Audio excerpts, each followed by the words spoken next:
નમસ્કાર મિત્રો, હું અનિલ બદ્રકિયા મારી યુટ્યુબ ચેનલમાં આપનું સ્વાગત કરું છું।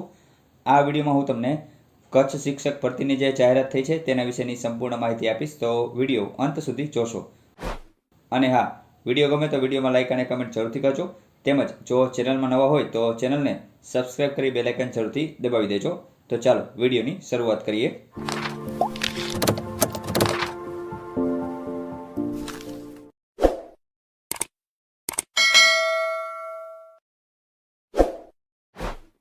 તો મિત્રો, તારીખ 30/4/2025ના રોજ ગુજરાત સરકારના શિક્ષણ વિભાગ દ્વારા કચ્છ જિલ્લામાં વિદ્યા સહાયકની ખાસ ભરતીના આયોજન બાબત એક મહત્વનો પરિપત્ર બહાર પાડ્યો છે, જેમાં જણાવ્યું છે કે કચ્છ જિલ્લામાં સ્પેશિયલ ભરતી તરીકે નિમ્ન પ્રાથમિક વિભાગ ધોરણ 1 થી 5માં અગાઉ મળેલ 5000 વિદ્યા સહાયકની મંજૂરી સિવાય વધારાની 2500 જગ્યાઓ સીધી ભરતીથી ભરવા, તેમજ ઉચ્ચ પ્રાથમિક વિભાગ ધોરણ 6 થી 8 માટે અગાઉ મળેલ 7000 વિદ્યા સહાયકની ભરતીની મંજૂરી અન્વયે જાહેરાત પૈકી કચ્છ જિલ્લા માટે 1600 જગ્યાઓની ભરતી કરવા નીચેની શરતોને આધીન આથી સરકારશ્રીની મંજૂરી આપવામાં આવે છે, જે અન્વયે આનુષંગિક કાર્યવાહી તાત્કાલિક હાથ ધરવા વિનંતી છે।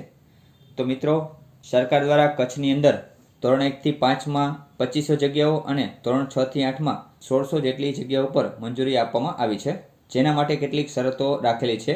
ગુજરાત રાજ્ય પ્રાથમિક શિક્ષણ પસંદગી સમિતિ ગાંધીનગર દ્વારા કચ્છ જિલ્લા માટે જિલ્લા શિક્ષણ સમિતિ પાસે અલગથી માંગણા પત્રક મંગાવી માત્ર કચ્છ જિલ્લા માટે જ વિદ્યા સહાયકની ભરતીની જાહેરાત આપવાની રહેશે। આ જગ્યાઓ ઉપર નિમણૂક મેળવવા ઈચ્છતા ઉમેદવારે ગુજરાત રાજ્ય પ્રાથમિક શિક્ષણ પસંદગી સમિતિ દ્વારા આપવામાં આવેલ જાહેરાત અન્વયે જિલ્લા શિક્ષણ સમિતિ કચ્છ દ્વારા નિમણૂક આપવામાં આવે તો સમગ્ર નોકરી દરમિયાન કચ્છ જિલ્લામાં જ ફરજ બજાવવાની રહેશે। આવા વિદ્યા સહાયકોની ભરતીની જાહેરાતમાં તથા નિમણૂકના હુકમમાં આ શરતોનો સ્પષ્ટ ઉલ્લેખ કરવાનો રહેશે।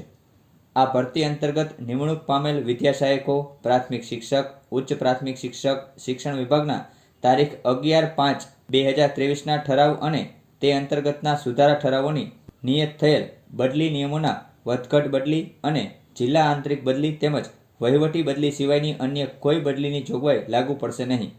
રાજ્યની સરકારી પ્રાથમિક શાળાઓમાં વિદ્યા સહાયકની નિમણૂક કરતી વખતે શિક્ષણ વિભાગના તારીખ 17/3/2023 અને આનુષંગિક ઠરાવની નિયત થયેલ જોગવાઈઓ આ વિદ્યા સહાયકને લાગુ પડશે।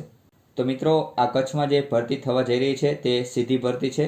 આના માટે કોઈ અલગથી પરીક્ષા લેવામાં આવશે નહીં અને આ જગ્યા ઉપર નિમણૂક મેળવવા ઈચ્છતા ઉમેદવારે સમગ્ર નોકરી દરમિયાન કચ્છ જિલ્લામાં જ ફરજ બજાવવાની રહેશે। તો મિત્રો, આશા છે કે આ વિડીયોમાં જે પણ માહિતી આપી તે તમને ઉપયોગી થશે। આ ભરતી અંતર્ગત નવી કોઈ પણ અપડેટ આવશે તો તેનો વિડીયો બનાવી આપને જરૂરથી જણાવીશ। ચેનલ સાથે જોડાયેલા રહેજો। જય હિન્દ, જય ભારત।